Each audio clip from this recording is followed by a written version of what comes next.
बाथौ धोरोमनि नेमखान्थि बायदियै गाजा गोमजायै माइनाव आख्लायदों महिम चन्द्र बसुमतारिया।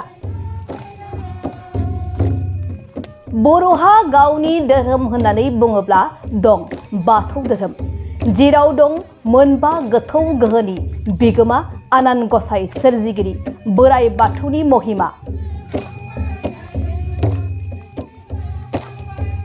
बर'नि गुदि धोरोम बाथौ धोरोमनि नेमखान्थि बायदियै दिनै बाथौ traditional and cultural research centre क'क्राझारनि लेंथुमगिरि महिम चन्द्र बसुमतारिया गावनि आंगोनि गामि रामफलबिल आफलागावआव दिनै बांलानि 1 आघोन अक्ट'नि गोथार फुंबिलियाव माइ दुब्लिनिफ्राय गिबि आग्लायनाय एबा माइनाव दिखांनाय फोरबोखौ गाजा गोमजायै खुंफुंदों।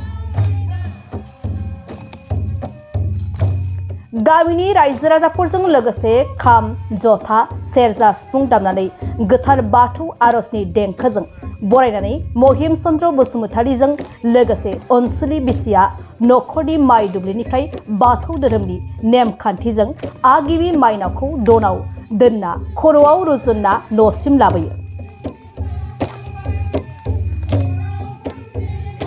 बे फोरबोआव दुलाराय बाथौ गौथुमनि बोसोनगिरि सर्वेश्वर बसुमतारिया रायथिगिरि दौरि महरै बाहागो लानानै दुब्लियाव माइनाव दिखांनाय फोरबोनि माइ बिदां हाजेननाय हाबाफारिखौ बिमा माइनावनि खाथियाव रायफोदना होयो। गोदोथ' बेबायदि फोथाराव फैनानै दानि गोदान आखुथाइनि गेजेरजों लांनाय जाया। बबेखानि न'खरनि माइनावफ्रा बा हिन्जावफ्रा न' बिगोमाया फुङावनो फैनानै बियो माने दनाव बिदिनो आलारि आरो धुप खाथि दै गोथार बेखौ लानानै खासि लानानै फैयोमोन। फैनानै थोंजों गावनि दुब्लियाव थांनानै जेखौ हानो गोसो जादों सानसे सिगां फैनानै नायफैखायो बबेथिं हाब्ला मोजां जागोन, मोनदोंना मोनाखै बेफोरखौ नायनानै थोंजोङै फैनानै हायो। हानानै बेखौ मुथि बायदि खानानै बेखौ माने जियावबो फानामोन गोदो, मुथि बायदि खानानै गोजौआव दनाव दैखांबाय आरो दनाव दैखांनानै आलार बाथिखौथ' सिगाङावनो सावबाय, खुलुमबाय।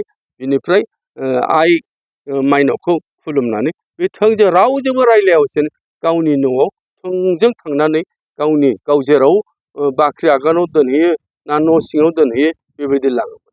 नाथाय जों एसे दानि मुगायाव जिहेथुके बयबो लेखा गोरों जाजोब्बाय, बुजिनो हाबाय, दा बेखौ मोनसे फोरबोनि गेजेरजों खालामनो थाखाय जोंहा न'खर बिगोमा महिम चन्द्र बसुमतारिया लुबैनायलाय दिनैनि बे आखुथायखौ दिन्थिनाय जादों। मानोना जों दिनैहाय फैबाय, माइनावखौ जोङो बरायबाय, माइनावनाव जों खेमा बिबाय, माबाफोर गेना गोरोन्थि जायोब्ला जाहाथे माइनावा माने दुखु मोना, अख्रा जाया, बिनि थाखाय जों खुलुमबाय, गाबबाय, बिथांनाव आरज गाबबाय। बिनिफ्राय जोङो थाव फुननानै बिथांखौ जोङो मोजाङै देलाय आलाय खालामनानै जों हाबाय। जोङो दायो बेखौ माने जिजों फाननानै जों दनाव दैखांबाय।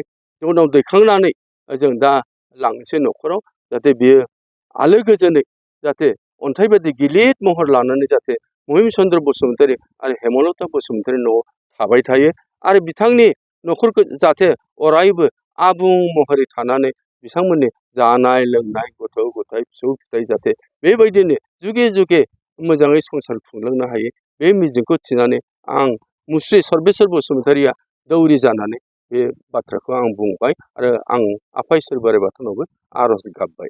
बेसे बुरजा माइखौ हानाय जायो? बेखौ मोननै रोखोमाव हायो, गसा मोनथाम मोनथाम खेबनै, गसा मोनथाम मोनथाम खेबनै माने गसा 6 गसा जाहैबाय आरोखि।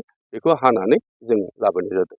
दिनै जों जोसा माइखौ गोदो गोदायबा माइसालिखौ हायोमोन, दा माइसालि माइफोरखौथ' फ्राय खमानो गायसै आजिखालि प्रडाक्सननि थाखाय।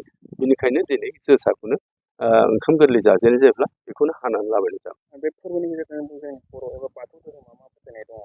बाथौ धोरोमा फोथायनाय जोंहा माइनावा लोखिया जाहाथे लोखिखौ जुदि जों आलाय-आथानि खालामबाथ' जानो नङाना।